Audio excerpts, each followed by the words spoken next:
السلام عليكم ورحمة الله وبركاته.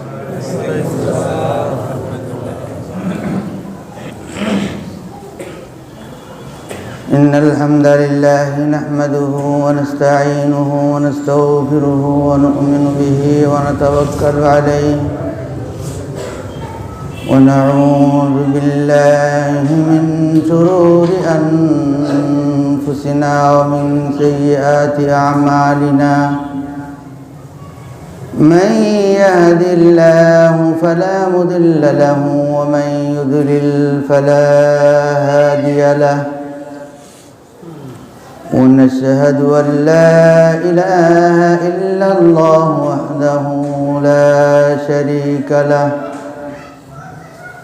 ولا نذير له ولا وزير له ولا مثيل له ولا مشير له ولا معين له. ونشهد أن سيدنا وسندنا وحبيبنا وطبيب قلوبنا وطبيب أرواحنا ومرشدنا ومولانا محمدا عبده ورسوله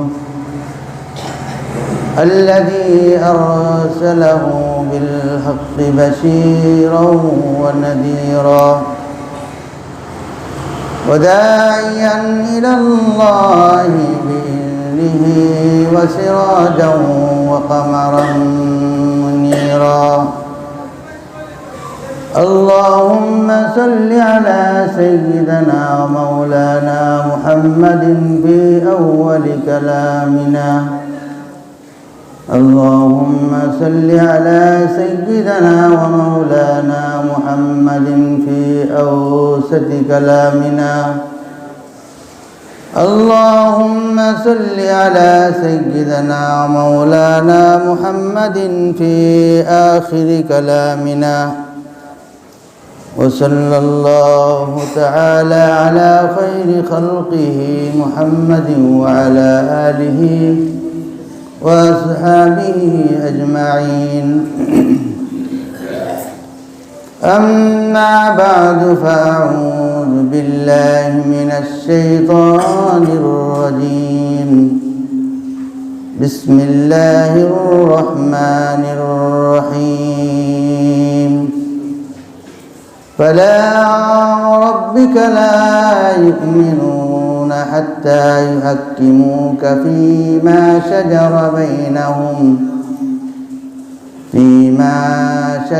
بينهم ويسلموا تسليما. صدق الله مولانا العظيم. उपस्थित मुहतरम हाजिरीन, नहायत काबिल एहतराम मुअज़्ज़ज़ मुसल्लिन किराम, अल्लाह जल्ला शानुहु लाख कोटि शुक्रिया जल्ला रब्बुल आलमीन এই পবিত্র দিনে আল্লাহ রাব্বুল আলামিনের মহান হুকুম জুমার নামাজ আদায়ের উদ্দেশ্যে আল্লাহর ঘর মসজিদে আগে আগে উপস্থিত হয়ে দিনী কিছু আলোচনা করা এবং শুনবার আল্লাহ পাক আমাদেরকে তৌফিক দান করেছেন। এজন্য সকলেই অন্তরের অন্তঃস্থল থেকে শুকর আদায় করি আলহামদুলিল্লাহ। আল্লাহ রাব্বুল আলামিন মহানবী হযরত মুহাম্মদুর রাসূলুল্লাহ সাল্লাল্লাহু আলাইহি ওয়াসাল্লামের মাধ্যমে রাসূল সাল্লাল্লাহু আলাইহি ওয়াসাল্লামকে এই শেষ জামানার উম্মতের কাছে রাসূল হিসাবে প্রেরণ করে এবং মানুষকে তার মনুষ্যত্ব এবং তার উচ্চতায় যেমন আল্লাহ রাসূল সাল্লাল্লাহু আলাইহি ওয়াসাল্লামের উচ্চতা, যেমন তার ফজিলত, যেমন তার মর্যাদা, যে সমস্ত নবী রাসূলদের উপরে হযরত মুহাম্মদুর রাসূলুল্লাহ সাল্লাল্লাহু আলাইহি ওয়াসাল্লামকে আল্লাহ তাআলা এমন উচ্চতায় নিয়ে গিয়েছিলেন যে উচ্চতার আশেপাশে কোনো নবী রাসূল পৌঁছতে পারেন। স্বয়ং হযরত মুহাম্মদুর রাসূলুল্লাহ সাল্লাল্লাহু আলাইহি ওয়াসাল্লামকে এই রজব মাসে নিজ সান্নিধ্যে নিজের কাছে আল্লাহ তাআলা জিবরিলের মাধ্যমে ডেকে পাঠালেন যে হযরত মুহাম্মদুর রাসূলুল্লাহ সাল্লাল্লাহু আলাইহি ওয়াসাল্লাম যে তার কত মর্যাদা, যে হুজুরে পাক সাল্লাল্লাহু আলাইহি ওয়াসাল্লামের এই সফরের দ্বারাই অনুমিত হয়। এর দ্বারা বোঝা যায় হুজুর পাক সাল্লাল্লাহু আলাইহি ওয়াসাল্লামকে আল্লাহর রাসূলকে আল্লাহ তাআলা সবচেয়ে বেশি ইজ্জত দিয়েছেন, সবচেয়ে বেশি সম্মান দিয়েছেন। ইজ্জত এবং সম্মান এমন একটা জিনিস যে সবাই জিন্দেগি করতে চায় ইজ্জতের সাথে, সবাই জিন্দেগি কাটাতে চায় সম্মানের সাথে, যে আমার জীবনটা, আমার জিন্দেগি যেন ইজ্জত সম্মানের সাথে অতিবাহিত। এবং এই ইজ্জত সম্মান এমন একটা জিনিস যে ইজ্জতের দ্বারা যে সম্মান পাওয়া যায়, এটা একমাত্র এবং আল্লাহ এবং তার রাসূল সাল্লাল্লাহু আলাইহি সাল্লামের গোলামি ছাড়া আর কোথাও এই ইজ্জত পাওয়া যায় না। আল্লাহ এবং তার রাসূল সাল্লাল্লাহু আলাইহি ওয়াসাল্লামকে না মানলে কোনোদিন দুনিয়াতে ইজ্জত পাওয়া যায় না। আমাদের কাছে একটা এলেম আছে ভুল গলত, আমাদের জ্ঞান যে ফয়সালা করে এই ফয়সালাটা গলত ফয়সালা, যে আমরা মনে করি যে ইজ্জত এবং সম্মান পয়সার দ্বারা হয়, ইজ্জত এবং সম্মান হুকুমতের দ্বারা হয়, ইজ্জত এবং সম্মান ক্ষমতার দ্বারা হয়। কিন্তু এই ইজ্জত এবং সম্মান এর সাথে অর্থের পয়সার কোনো সম্পর্ক নেই। ইজ্জত সম্মানের সাথে ক্ষমতার কোনো সম্পর্ক নাই। ইজ্জত এবং সম্মানের সাথে যে কোনো নিজের দাপট এর কোনো সম্পর্ক নাই। আল্লাহ তাআলা পরিষ্কারভাবে কোরআনে কারীমের মধ্যে ঘোষণা করছেন, কুলিল্লাহুম্মা মালিকাল মুলকি তুতিল মুলকা মান তাশা ওয়া তানজিউল মুলকা মিম্মান তাশা ওয়া তুইজ্জু মান তাশা ওয়া তুযিল্লু মান তাশা বিয়াদিকাল খায়র। হে নবী, আপনি বলুন, আল্লাহ সার্বভৌমত্বের অধিকারী, আপনি সকল ক্ষমতার অধিকারী আল্লাহ। যদি এটার মধ্যে কেউ হাত দেয় তাহলে আল্লাহর সঙ্গে সে শিরিক করবে। ক্ষমতা আল্লাহ ছাড়া অন্য কারণ আছে এটা যদি কেউ মনে করে, যে কোনো ব্যক্তি হোক, যে কোনো দল হোক, যে কোনো পার্টি হোক, যে কোনো সোসাইটি হোক বা সমাজ হোক, যে একমাত্র ক্ষমতার মালিক আল্লাহ, এটা যদি কেউ মনে করে তাহলে আয়াতে বলে সে আল্লাহর সাথে শরীক করছে।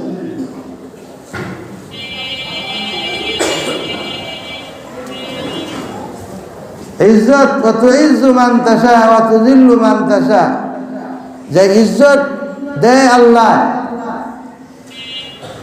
এবং ইজ্জত কেড়ে নেয় আল্লাহ।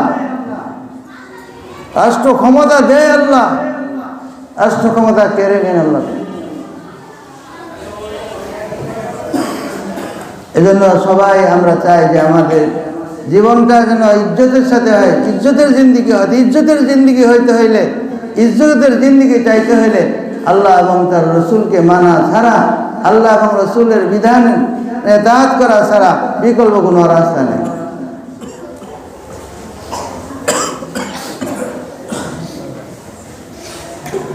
এমন কিছু জীব জানোয়ার আছে যে জীব জানোয়ারকে মানুষ আদর করে, তার ভিতরেও ইজ্জতের অভিমান তার মধ্যে চলে আসে। একবার বলদ পালত, তো রাখাল তাকে পিটাইছে, এরপরে খাওয়ান বন্ধ করে দিচ্ছে। এখন খানা বন্ধ করে দিছে। গরুওয়ালা দেখলো যে আমার এই গরু এটা আস্তে আস্তে দুর্বল হয়ে যেতেছে, সমস্যা কি? সে কি দানা পেনা সব ছেড়ে দিছে? এখন খায় না। ডাক্তার দেখাইছে, ডাক্তারে ওষুধ দিছে, ওষুধের পরেও কাজ। পরে এই পশু পালনে অভিজ্ঞ গ্রাম্য এক ব্যক্তি তার কাছে আলাপ করতে করতে বললা যে এটা চিকিৎসা আমার কাছে আছে। কি চিকিৎসা? কই এই গরুটা আপনার অনেক আপন, তাই না? হ্যাঁ, অনেক আমি আদর করি তারে, নিজের ঘরের ভাত খাওয়াই, ঘরের ভাতের ফ্যান তারে দিই, ভালো ঘাস তাকে দিই, তাকে মোটা তাজা করে রাখছি, এত আদর করতাম, এত গোসল করে যত্ন করে তাকে লালন পালন করছি, কিন্তু এখন দানা পিনা ছেড়ে দিচ্ছি। কয়টা পালে কি রাখাল রাখা আছে, রাখালরে নিয়ে আসছে, রাখালকে নিয়ে আসছে, রাখালকে ওই বলদের সামনে রাখা কয়েকটা থাপ্পড় মাইরা করে ছেড়ে দিচ্ছে। বলদ এরপরে থেকে ওই যে দানা পানি ছাড়ছিল সে দানা পানি খাওয়া আবার শুরু করে দিচ্ছে। তো গরুওয়ালা বললো যে ঘটনা কি? ঘটনা হলো এটাই যে তাকে জিজ্ঞাসা করেন, সে অন্যায়ভাবে তার শরীরের মধ্যে সে আঘাত করছে। বলছে, হ্যাঁ তুমি কি পিটাইছ? আমি আর পিটাইছি। আজকে সে অভিমান ধরে হয়েছে যে এটার বিচার না হওয়া পর্যন্ত আমি দানা পানি খাবো। একটা পশুর মধ্যেও পশু সে ইজ্জতের সাথে বাঁচতে চায়। তার মানুষ যদি ইজ্জত পায়, ইজ্জত পাইতে চায়, ইজ্জত নিতে হবে আল্লাহর কাছ থেকে, সম্মান নিতে হবে আল্লাহ এবং তার রাসূলের কাছ থেকে। ওমা তাশাউনা ইল্লা আইয়াশা আল্লাহ। আল্লাহ তাআলা কিছু না চাইলে কোনো কিছু হয় না। আল্লাহ তাআলা যদি ইজ্জত আমাকে না চায় তাহলে আমাকে কেউ বেইজ্জত করতে পারবে, কেউ ইজ্জত দিতে পারবে না আমাকে। ইজ্জতের মালিক একমাত্র আল্লাহ। সাহাবাদের জিন্দেগি ভরপুর। সাহাবারা দুনিয়াতে এত বড় সম্মান কিভাবে পাইছে, এত বড় ইজ্জত কিভাবে পাইছে? হযরত নবী আলাইহিস সালাতু ওয়াস সালাম কি এই মাসের মধ্যে যে সমস্ত নবীদেরকে জামায়াত করে আল্লাহ তার নিজের কাছে নিয়ে গেছেন এবং তার ইজ্জতকে সমস্ত নবী রাসূলদের উপরে এই ইসরা এবং মেরাজের মাধ্যমে আল্লাহ রাসূল সাল্লাল্লাহু আলাইহি ওয়াসাল্লামকে সম্মানিত করছেন। কিন্তু কষ্ট কি কম করছেন?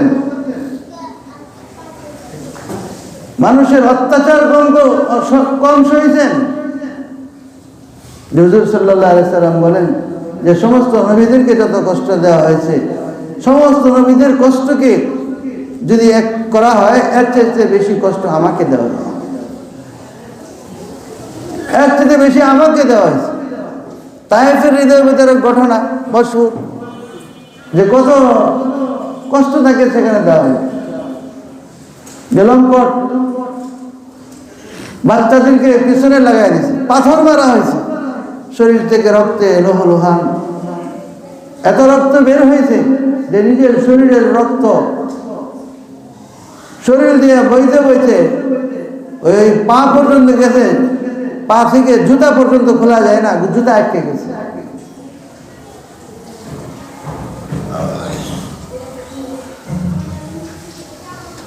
হযরত আব্বাস রাদিয়াল্লাহু আনহু বাড়িতে যে খেজুরের বাগানে তাকে আশ্রয় দেওয়া হয়েছে, ইহুদির বাগান, হুজুর সাল্লাল্লাহু আলাইহি ওয়াসাল্লাম এত নির্যাতন ভোগ করার পর আল্লাহ তুমি আমাকে এমন মানুষের কাছে সুপর্দ করলা যে আমার জিন্দেগি এমন শত্রু, যে শত্রুর কাছে আমার জীবনটা নিরাপদ না। আল্লাহ তাআলার সাথে সাথে জিবরিল এবং সাথে আযাবের ফেরেশতা দিয়ে পাঠাইছে।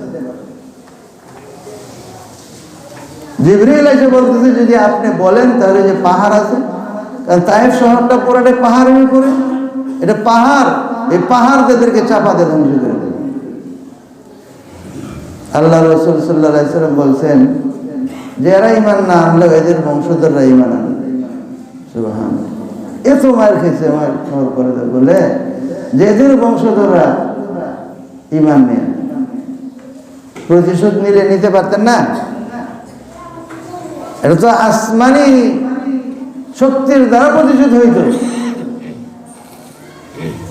নিজের হাত ব্যবহার করতে হতো, নিজের লোক ব্যবহার করতে হচ্ছে না, আসমানি বাহিনীর দ্বারা তাদেরকে ধ্বংস করে দেওয়া হইত। কিন্তু আল্লাহ রাসূল সাল্লাল্লাহু আলাইহি সাল্লাম তাদেরকে আযাব না দিয়া দোয়া দিয়া দিলেন, তাদের জন্য দোয়া করে দিলেন, ইন্নাহুম কওমুন লা ইয়াকিলুন। এরা অবুঝার তো বুঝে না। এই নবীকে যারা ফলো করছে, যারা তার কথাকে শুনছে, তারা যে সম্মানিত হয়েছেন, সম্মান পাইছেন হুজুরে পাক সাল্লাল্লাহু আলাইহি সাল্লামকে মানার। এক বেদুইন আসছে, আসার পরে দেয়া বললো যে আমার একটা প্রশ্ন আছে। কি প্রশ্ন? যে আমাদের যে পূর্বপুরুষ বাপদাদার যে ধর্ম আছে, সেই ধর্মকে আপনি ত্যাগ করতে বলেন,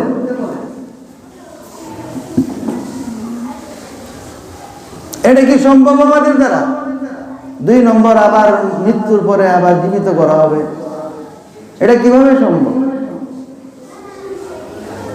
3 নম্বর, আপনার জীবনই চলে না, আপনি রোম পারস্যের বিজয়ের গায়েবী সংবাদ আপনি দেন, যেটা ধরা ছোঁয়ার বাইরে। তো ওই বেদুইন সে একদিন মুসলমান হয়েছে। তো মুসলমান হওয়ার পরে হযরত ওমর রাদিয়াল্লাহু আনহু খেলাফত আমলে ওই বেদুইন ব্যক্তিটা যখন আসতো, তখন হযরত ওমর স্বয়ং তার সম্মানে দাঁড়ায় যেত। সাহাবারাও আশ্চর্য হইত ঘটনায়, যে একটা গ্রামের মানুষ বেদুইন, তার জন্য আমিরুল মুমিনিন দাঁড়ায় না। বুঝলো, আপনি দাঁড়ায় যান কেন? দাঁড়ায় যাইতে যে সে 3টা প্রশ্ন আল্লাহ রাসূল সাল্লাল্লাহু আলাইহি সাল্লামকে বলেছিল, আর তখন তার হাত ধরে আল্লাহ রাসূল সাল্লাল্লাহু আলাইহি সাল্লাম বলছিলেন যে তুমি দেখবে একদিন আরবের সমস্ত মানুষ ইসলামের ছায়া তলে চলে আসে। তখন সে বলছে, এটাও কি সম্ভব? পূর্বপুরুষের ধর্ম ছেড়ে দেবে? বিদায় হজের মধ্যে সে দেখছে যে দলে দলে ইযা জাআ নাসরুল্লাহি ওয়া রাআইতান নাস ইয়াদখুলুনা ফি দীনিল্লাহি আফওয়াজা ওয়া রাআইতান নাস ইয়াদখুলুনা ফি দীনিল্লাহি, দলে দলে মুসলমান হওয়া শুরু, কোনো ঘর বাকি থাকে না। আরবের সমস্ত মানুষ মুসলমান হয়ে গেছে, কয়েকটা তো দেখা হয়ে গেছে। 2 নম্বর, আপনার হযরত ওমর রাদিয়াল্লাহু আনহুর আমলে রোম পারস্য পুরাটা দখল হয়ে গেছে। রোম পারস্যের সব মুসলমান হয়ে গেছে। যারা ইসলাম গ্রহণ করে নাই, যুদ্ধে মুসলমানদের মোকাবেলায় আছে, এরা মরে গেছে সব। আর মুসলমান ইসলামের পতাকা উড়াইয়া দিছে। রোম পারস্যের দারুণ কোঠাগুলো এখন মুসলমানদের হাতের মধ্যে, তাদের এম্পায়ার সব ধ্বংস হয়ে গেছে। মুসলমান একচ্ছত্র ক্ষমতার অধিকারী, 2টা তো দেখা হয়ে গেছে। 3 নম্বর যেটা আছে, যে মানুষ পুনরায় উঠবে, এটা 2টা জন হয়ে গেছে, 3 নম্বরটা হইতে পারে। এই জন্য আল্লাহ রাসূল সাল্লাল্লাহু আলাইহি সাল্লামের হাত ধরে সে ইসলাম গ্রহণ করছে, আর হযরত আল্লাহ রাসূল সাল্লাল্লাহু আলাইহি সাল্লামের হাতে ধরছে, আর পরবর্তীতে সে এই 2টা নিদর্শন দেখে সে ইসলাম গ্রহণ করছে। ওমর বলেন, আল্লাহর রাসূল যে লোকের হাতে ধরতে পারে, এই লোক কোনোদিন জাহান্নামে যেতে পারে। সেই জন্য আমি যখন দেখি সে ঢুকতেছে, নিশ্চিত সে একজন জান্নাতি মানুষ। ওই জান্নাতি মানুষের সম্মান প্রদর্শনের জন্য আমি আমার জায়গা থেকে তাকে সম্মান প্রদর্শন করি। ইজ্জতের মালিক কে? ইজ্জত কে দেয়? আল্লাহ দেয়। ইজ্জত কিসের মাধ্যমে? আল্লাহ এবং রসুলের কথাকে মানার মাধ্যমে। সেই ইজ্জত পাইতে আল্লাহ এবং রসুলকে মানার মাধ্যমে, না মানলে সে ইজ্জত পাইতে না। আমিরুল মুমিনিন তার জন্য দাঁড়ায় যায়, এটা হইতেই পারে না, এটা কোনো দিন সম্ভব না।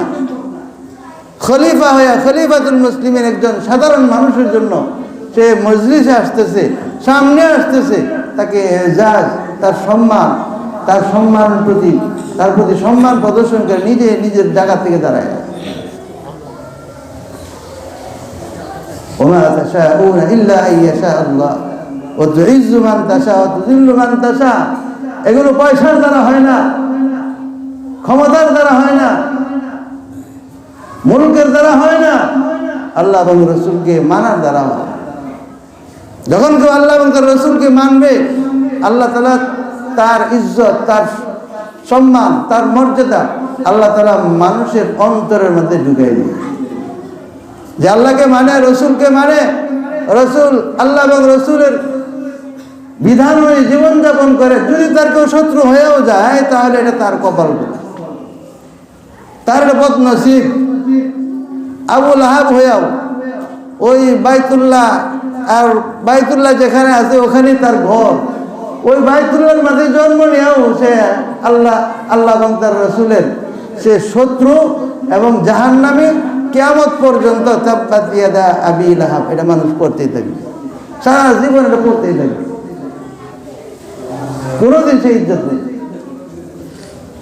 হযরত সাহাবায়ে কেরাম রিদওয়ানুল্লাহি তাআলা আলাইহিম আজমাইন, হযরত সাদ বিন আবি ওয়াক্কাস রাদিয়াল্লাহু আনহু, আপনার তার যে যখন মিশরের তিনি গভর্নর, যখন পারস্য অভিযান চালায়, যখন দিজলা নদীর পারে এসা যখন দেখে যে এখন তো পার হওয়ার কিছু ব্যবস্থা নাই, ওই পারেই পারস্য, পারস্যে আমরা কিভাবে যাব, যাওয়ার তো কোনো ব্যাপার নাই। 30,000 মানুষ সঙ্গে আছে। তো হযরত সাদ বিন আবি ওয়াক্কাস রাদিয়াল্লাহু আনহু বললেন যে এমন কেউ যদি থাকো যে কারোর কোনো বড় গুনাহ হয়েছে, তওবা করে নাও, যার কোনো বড় গুনাহ হয়েছে সে তওবা করে নাও। সাহাবারা আল্লাহর রাস্তায় জীবন দেওয়ার জন্য আল্লাহর রাস্তায় বের হয়ে গেছে, এদের তওবা তো এমনি আল্লাহর কাছে তো এমনি গ্রহণযোগ্য, কারণ কেউ মরতে যায় না। মুনাফিক সে কোনদিন ঘর থেকে বের হয় না, মুনাফিক সবসময় ইসলামের ক্ষতি করে, মুনাফিক সবসময় মুসলমানের ক্ষতি করে, সে কোনোদিন ইসলামের খেদমত সেবা করা, মুসলমানের ইজ্জত করা মুনাফিকের দ্বারা হয়। খালি মুসলমানের ইজ্জত মুনাফিক করে না, নামেই মুনাফিক, নাফকুন অর্থ ছিদ্র, সরু গর্ত, ওইটার ভিতরে থাকে আর মানুষকে বিপদে ফেলা। দেখলে তো মুনাফিক একজনও নাই। এক সাহাবী আগে আসছে, বলে যে আমি রেডি আছি, যে আপনি যেভাবে বলবেন সেভাবে আমি আপনার কথা মানার জন্য। বললো যে তুমি রেডি থাকো, তুমি আরো 600 মানুষ নিয়ে এই দিজলা নদীর মধ্যে ঝাঁপ দিবা। হযরত সাদ বিন আবি ওয়াক্কাস রাদিয়াল্লাহু আনহুর কথা অনুযায়ী একজন সাহাবী সবার আগে ঝাঁপ দিয়েছে, পিছনে 600 সাহাবা তারাও ঝাঁপ দিয়েছে, ঘোড়া সহ, সওয়ারি সহ। পিছনে যে আরো 30,000 আছে, 30,000ও ঝাঁপ দিয়েছে। যাওয়ার পথে যখন কোনো ঘোড়া বা কোনো বাহন বা কোনো বাহকের যদি কষ্ট হইতো, আল্লাহ তাআলা ওই নদীর নিচের মাটিকে উঁচু করে দিত, সেখানে সে দাঁড়ায় সে আরাম করে নিত। এক সাহাবীর একটা ওই কাঠের একটা পাত্র করে গেছে, তার একজনের টিপ্পনি দিয়ে বলে, এই তোমার মনে নিয়তের মধ্যে সমস্যা আছে। আল্লাহু আকবার, আমার নিয়তের মধ্যে একটু সমস্যা নেই। আল্লাহর কাছে বলে, আল্লাহ তুমি আমারে এই সাহাবাদের সামনে, এরা সবাই পার হয়ে যেতেছে ইজ্জতের সাথে, ইতিহাসের মাঝে যাতে আমি কলঙ্কিত হয়ে না থাকি, তুমি আমার এই বর্তনটার ব্যবস্থা করে দাও। সমস্ত সাহাবারা তাদের উটের বা ঘোড়ার পায়ের মধ্যে যে পাশে যে রুম আছে, তারা সাগর পার হয়ে গেছে, দিজলা নদী পার হয়ে গেছে, পায়ের মধ্যে ওই পশমগুলোর কোনো একটা পশম ভিজেও না। ওই পারে যখন গেছে, ওই যে সাহাবী আল্লাহর কাছে বলছে, আল্লাহ আমি যাতে নিশানা না হয়ে থাকি ইতিহাসের মধ্যে, এই জন্য তুমি আমার সম্মান, তুমি আমার রক্ষা করো। যখন ওখানে গেছে, নদী যাইতেছে এইদিকে, স্রোত এইদিকে, তাহলে ওই বর্তনটা এইদিকে যাওয়ার কথা, কিন্তু তারা যাইতেছে এইদিকে ক্রস, ওই পারে পার হবে। এখন যায় দেখে তাদের সামনে আগে ওই বর্তনটা ওখানে পড়ে আছে।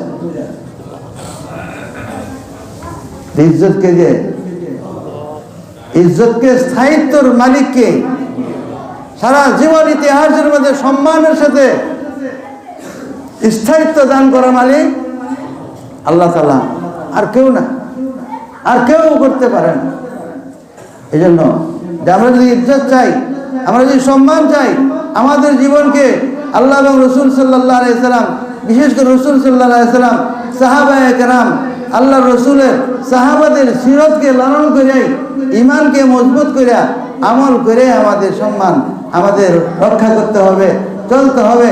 তাহলে দুনিয়ার মধ্যে আমরা সম্মান পাবো। আর নয় দুনিয়াতে আর কোনো জায়গা নাই যে জায়গায় গেলে আমাদের সম্মান হবে। আল্লাহ তাআলা আমাদেরকে আমল করার তৌফিক দান করুন। ওয়া আখিরু দাওয়ানা আলহামদুলিল্লাহি রাব্বিল আলামিন।